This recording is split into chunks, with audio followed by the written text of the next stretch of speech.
Good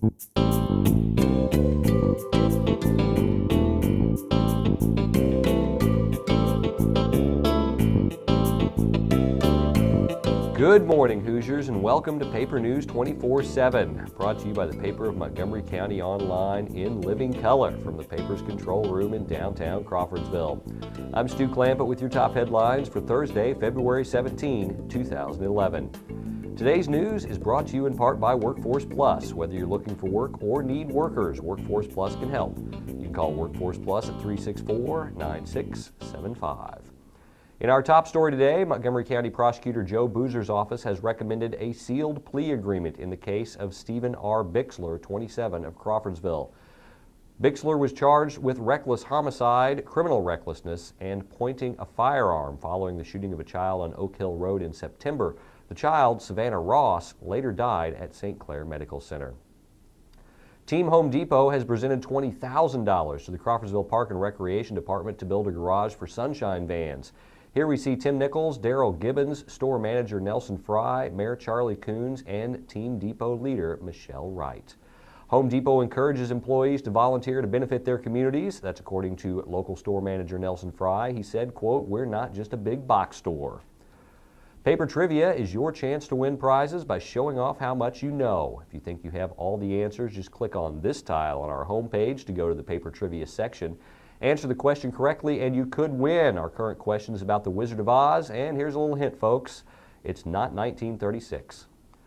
On Wednesday, the Crawfordsville Board of Works renewed the annual contract with Montgomery County Economic Development. The contract terms did not change from 2010. The city will pay MCED $15,000 in 2011. After the meeting, MCED Executive Director Bill Henderson said he is optimistic that some of his contracts with industry will show more promise in the coming year than in the past. In case you missed it, the state of Indiana is requiring Crawfordsville to spend $62,000 because clean discharge, also called effluent, from wastewater plant belongs in Sugar Creek, not in a side ditch. The money will be paid from sewer bill collections. Again, in case you missed it, Crawfordsville plans to spend $70,000 on a matching grant to clear a logjam on private property. It will go to a second reading at March's City Council meeting. The council was divided on the matter 3-3, with Mayor Charlie Coons breaking the tie and sending the measure to a second reading. Frank Phillips' guest this week on Frankly Speaking is Crawfordsville Street Commissioner Scott Hessler. Frankly Speaking can be found under webcast on the top navigation bar of our website. And if severe weather strikes, don't forget to check our website, thepaper24-7.com, for all of your local closing and delay information. Paper News 24/7 is brought to you in part by Workforce Plus. Whether you're looking for work or need workers, Workforce Plus can help. You can call them at 364-9675. Local weather with Paul Poteet in Studio B, and local sports with Candace Rohrman are both up next.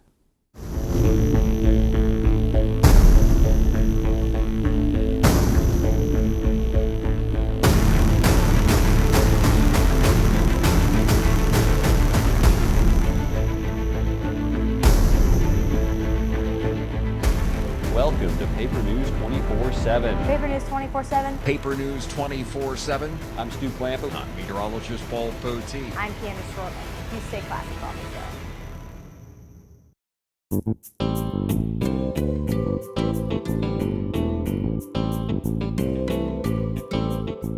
Hi, and a happy Thursday to you. I'm meteorologist Paul Poteet with Paper News 24/7 weather. Thursday's update is sponsored by Gould Body and Paint. Gould Body and Paint at 607 Waynetown Road in Crawfordsville, where their business is a wreck.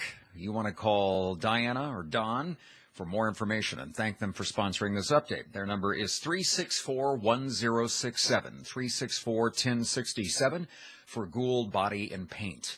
Man, what a day yesterday. We never did see the drizzle materialize. The atmosphere stayed very dry in its lowest layer, and so the clouds stayed thinner and temperatures soared up to the mid-60s down in Indianapolis. And I think today that we're going to be into the low to mid 60s right around here, too. You can expect maybe some clouds from time to time, but the chance of showers doesn't really look to kick in until we get into the evening hours. So in Crawfordsville, expect highs at the very least in the low 60s, if not a little bit higher. The Indianapolis forecast has them close to record territory. The record for this date is 69 from 1911. The Indianapolis forecast today is about, as you see there in the extended outlook, about 66, 65 degrees, somewhere in that ballpark. And the shower chance doesn't come until later this evening, then evening and maybe Friday morning. A chance of some showers around. It doesn't look like heavy rain, although even with a little bit, there could be some lowland flooding along the Wabash River here through the weekend, just in the very typical areas that would see any kind of flooding. We expect temperatures tomorrow still to be mild. It now looks like it's still going to get up into the upper 50s on Friday in Crawfordsville, at least the mid 50s. With slight chances of a shower in the morning. Still kind of breezy tomorrow. That wind will die down and the temperatures will dive down Friday night with lows that will be closer to freezing. But into the weekend now, it also appears that we'll at least be able to stay above average in the upper 40s on Saturday, mid 40s on Sunday, and maybe a little mixed precipitation by Sunday evening. But it could easily be more rain than snow as we go for all rain on Monday. And we'll keep an eye on Tuesday that maybe there'd be a little mix around as it's ending. But right now, it still doesn't look like any big cold snaps anytime at all, although we've got a series of changes coming for the weekend. The weather map for today shows that big area of low pressure just off to the northwest of us. And that's the big change the last few days. The jet stream, the most active river of air in the atmosphere, has been finally farther to the north than it has been all winter long. So that system on the weather map today is to the northwest. If you look at the weather map for tomorrow, you'll see that the cold front gets dragged through here. And so a little bit cooler tomorrow, but still nothing to complain about all the way through the weekend. Hope you've had a chance to watch me this week on WTHR Sunrise. Be there again through the end of the week. On Friday morning, too, with the continuation and the final installment of I'll Try Anything Once. That's Friday morning on Eyewitness News Sunrise, WTHR, Channel 13. Having me back on live TV in the morning, it's been a lot of fun. And it's been a lot of fun talking to you. We're back again soon with another update from Paper News 24/7. Reporting from Studio B, I'm meteorologist Paul Poteet. At Zon's Floor Covering, we don't offer washers, paint, or lumber. Floor covering is our expertise for your home or office. At Zon's Floor Covering, we offer luxurious styles of carpeting and realistic-looking vinyl patterns, and we do it better than anyone else. You'll fall in love with the possibilities at Zon's, all backed by professional installation, superior personal service, and our 3-year installation warranty. Stop by Zon's today and see why we want to be everywhere you are.